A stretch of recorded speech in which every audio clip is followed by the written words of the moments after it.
Bismillahirrahmanirrahim. Assalamualaikum warahmatullahi wabarakatuh. Teman-temanku yang diridhoi oleh Allah Subhanahu wa taala, Tuhan kita, Tuhan seluruh alam yaitu Allah Subhanahu wa taala telah menciptakan makhluk yaitu kita manusia dan juga makhluk-makhluk lain seperti binatang dan juga tumbuhan serta makhluk-makhluk lain yang bahkan belum kita ketahui. Nah, Allah Subhanahu wa taala telah menjadikan kita manusia sebagai khalifah atau pemimpin di muka bumi ini. Yang dimana kita sebagai pemimpin di muka bumi ini kita memiliki tugas untuk mengelola dan juga merawat bumi Allah Subhanahu wa taala ini, dan bukan malah sebaliknya, yaitu melakukan kerusakan-kerusakan dan bahkan kehancuran-kehancuran di muka bumi Allah ini. Kali ini kita akan membahas tentang adab terhadap binatang.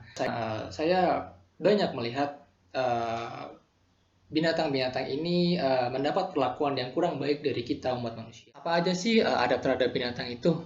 Nah, yang pertama itu ada memberikan makan dan minum apabila mereka sedang kelaparan dan juga kehausan. Karena tidak jarang kita menemukan ada binatang yang tengah kelaparan atau kehausan. Di saat-saat seperti itulah kita sebagai khalifah di permukaan bumi ini, kita menolong mereka selaku binatang yang tengah kesulitan. Dan selain mendapatkan kebahagiaan tersendiri karena kita telah menolong makhluk lain, yaitu juga karena Rasulullah SAW bersabda, yaitu pada setiap yang mempunyai hati yang basah hewan itu terdapat pahala dalam berbuat baik kepadanya. Hadits riwayat Al-Bukhari 2363. Nah, yang kedua, menyayangi dan kasih sayang kepadanya. Nah, manusia terkadang menjadikan binatang sebagai bukan hanya sekedar menjadi peliharaan, namun bahkan menjadi teman kita. Nah, dan kita juga perlu menunjukkan kasih sayang kita terhadap binatang peliharaan kita. Dan bukan hanya kepada binatang peliharaan kita saja, namun juga kepada binatang-binatang lain. Seperti binatang liar, seperti kucing jalanan, dan lain-lain. Nah, Rasulullah SAW bersabda, siapa gerangan yang telah menyakiti perasaan burung ini karena anaknya? Kembalikan kepadanya anak-anaknya. Beliau mengatakan hal tersebut setelah beliau melihat seekor burung berputar-putar mencari anaknya yang diambil dari sarangnya oleh salah seorang sahabat. Hadis riwayat Abu Daud 2675 dengan sanad sahih. Nah, yang ketiga yaitu menyenangkannya saat menyembelih. Jadi banyak sekali hewan-hewan yang akan disembelih. Nah, pada saat itu kita perlu menyenangkannya terlebih dahulu, seperti memberinya makan, kemudian minum, dimandikan, dan lain-lain. Dan juga karena Rasulullah SAW telah bersabda, sesungguhnya Allah telah mewajibkan ihsan, berbuat baik atas segala sesuatu. Maka apabila kalian membunuh, hendaklah berlaku ihsan dalam pembunuhan. Dan apabila kalian menyembelih, hendaklah berlaku baik dalam penyembelihan. Dan hendaklah salah seorang kamu menyenangkan sembelihannya, dan hendaklah ia mempertajam mata pisaunya. Hadis riwayat Muslim 1955. Kemudian yang keempat itu tidak menyiksa. Nah, kenapa sih kita perlu berlaku baik kepada binatang kita, terutama pada binatang peliharaan ini? Yaitu karena Rasulullah SAW telah bersabda, seorang perempuan masuk neraka karena seekor kucing yang ia kurung hingga mati. Maka dari itu ia masuk neraka karena kucing tersebut disebabkan karena ia tidak memberinya makan dan tidak pula memberinya minum di saat ia mengurungnya, dan dia tidak pula membiarkannya memakan makanan serangga di bumi. Hadis riwayat Al-Bukhari 3428. Nah, kemudian yang kelima yaitu boleh membunuh hewan yang mengganggu.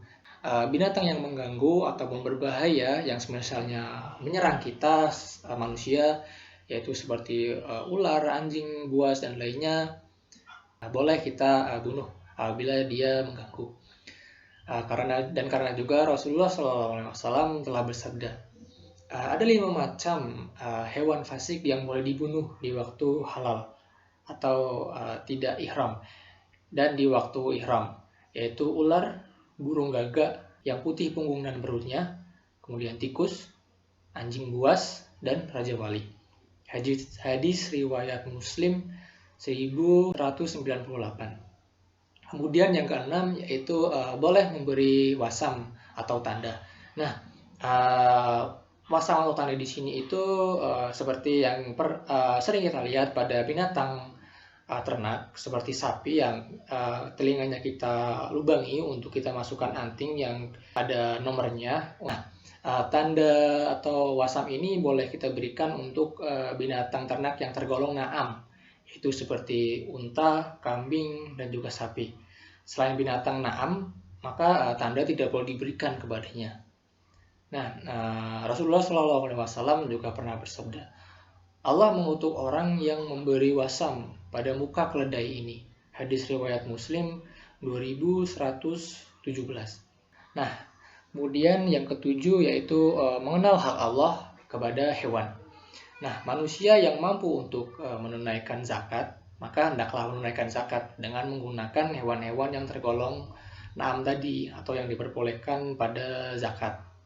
Nah, kedelapan yaitu ada tidak boleh sibuk mengurus hewan hingga lupa zikrullah. Nah, karena hewan peliharaan dan hewan ternak itu termasuk harta titipan Allah, maka oleh karena itu kita juga tidak boleh lalai untuk mengingat Allah jika kita sedang melakukan aktivitas bersama hewan peliharaan kita atau hewan ternak kita. Karena Allah Subhanahu wa taala berfirman, hai orang-orang yang beriman, janganlah harta-hartamu dan anak-anakmu melalaikan kamu dari mengingat Allah.